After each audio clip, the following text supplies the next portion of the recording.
Lalu kemudian ada yang bertanya, tauhid yang 3 itu bid'ah karena tidak ada dalil yang menjelaskan tauhid yang 3. Sekarang saya mau tanya, pembatal sholat itu, rukun sholat itu juga, apakah ada hadis Nabi yang mengatakan rukun sholat itu ada 13 atau ada 14? Tidak ada.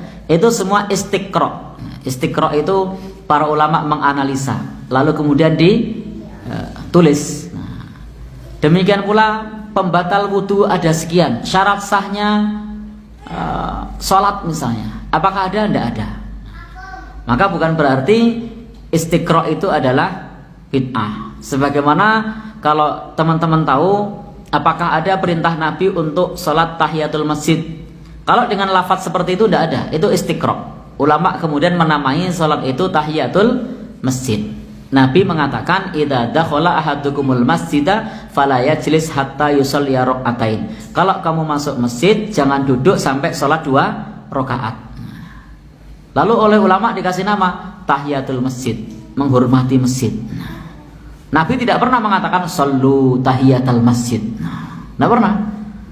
Nabi hanya mengatakan kalau masuk masjid sebelum duduk sholat 2 rakaat.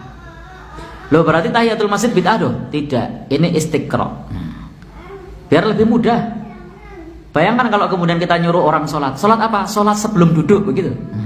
Kan Nabi mengatakan sholat sebelum duduk.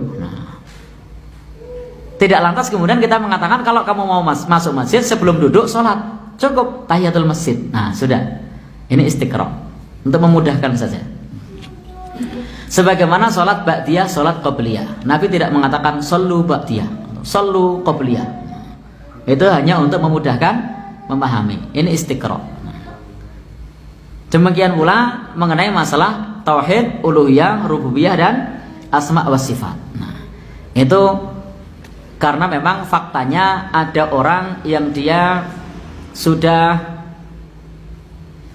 mengakui rububiyah Allah, tetapi dia tidak memiliki tauhid uluhiyah. Maksudnya bagaimana? Mereka mengakui Allah yang memberi rizki, mereka mengetahui Allah yang memberi hidup, tetapi mereka justru memuja yang lain. Misalnya memuja di Laut Kidul, memuja apalagi misalnya. Berarti mereka kalau ditanya siapa yang ngasih rezeki, jawaban mereka siapa? Allah. Tapi siapa yang dipuja? Nah, Nyai Roro Kidul misalnya. Berarti tauhid uluhiyahnya rusak. Meskipun dia tauhidnya rububiyah masih punya. Ketika ditanya siapa yang ngasih hidup? Allah. Siapa yang ngasih rezeki? Allah. Loh, kok yang dipuja Nyai Roro Kidul? Uluhiyahnya rusak. Jadi uluhiyahnya rusak. Demikian pula tentang asma wa sifat. Kenapa perlu dipisah di sini? Supaya kita tidak ilhad, tidak menyimpang di dalam memahami asma wa sifat. Supaya kita tidak menyamakan nama Allah dengan nama makhluknya. Maka ada bahasan sendiri bahwa asma wa sifat Allah itu laisa kamitslihi syai' wa huwas samiul basir. Tidak serupa dengan sesuatu pun, dan Allah Maha mendengar lagi Maha melihat. Maka kalau sudah dibahas tentang masalah sifat Allah, maka hendaknya kita tidak boleh mentakwil, tidak boleh ditaktil, tidak boleh ditahrif, tidak boleh ditakyif. Bisa dipahami ya? Tidak boleh ditakwil. Jadi di sini misalnya wasi'a kursius samawati wal ard. Allah punya kursi, tidak usah ditakwil. Pahami saja Allah punya kursi, selesai. Tidak usah ditakwil dengan kekuasaan, kepemilikan, apalagi keagungan. Sudah, Allah punya kursi. Kita tidak perlu kemudian mentakwilnya, tidak pula ditaktil, ditiadakan. Oh, tidak mungkin Allah punya kursi. Oh, kalau begitu Allah butuh makhluk. Justru makhluk yang butuh kepada Allah Subhanahu wa taala. Ya, Allah itu Maha kuasa atas segala sesuatu. Ya, terserah Allah mau bagaimanapun. Itu Allah Maha kuasa atas segala sesuatu. Apakah ketika Allah itu memiliki langit dan bumi lalu Allah butuh langit dan bumi? Apakah ketika Allah memiliki manusia dan jin, apakah Allah butuh dengan manusia dan jin? Kan tidak. Maka ini Allah Subhanahu wa taala punya kursi. Ya udah kita imani kursi. Bagaimana kita tidak tahu. Maka tidak perlu ditakyif, jangan ditanyakan bagaimana. Demikian pula tidak perlu ditahrif, dipalingkan dari makna aslinya.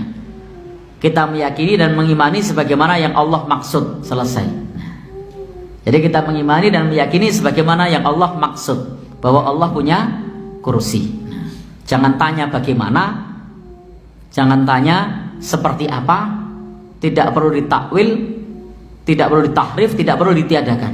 Karena memang faktanya ayatnya ada. Bahkan semua orang mengatakan ayat kursi, tidak ayat kekuasaan. Ya kan? Andai kan kursi ini harus ditakwil kekuasaan, mestinya tidak nyebut ayat kursi, ayat kekuasaan. Pernah dengar gitu? Dibacakan ayat kekuasaan saja gitu. Pernah ada orang kesurupan, sini ayat kursi. Oh jangan, kalau ayat kursi itu berarti Allah butuh makhluk, berarti mujassimah itu. Oh, jangan ayat kursi. Apa? Ayat kekuasaan. Pernah dengar gitu? Belum kan? Nah, jadi sudah, Allah punya kursi, selesai. Bagaimana? Tidak tahu. Seperti apa? Tidak tahu. Kita imani sebagaimana yang Allah maksud. Tidak perlu ditakwil.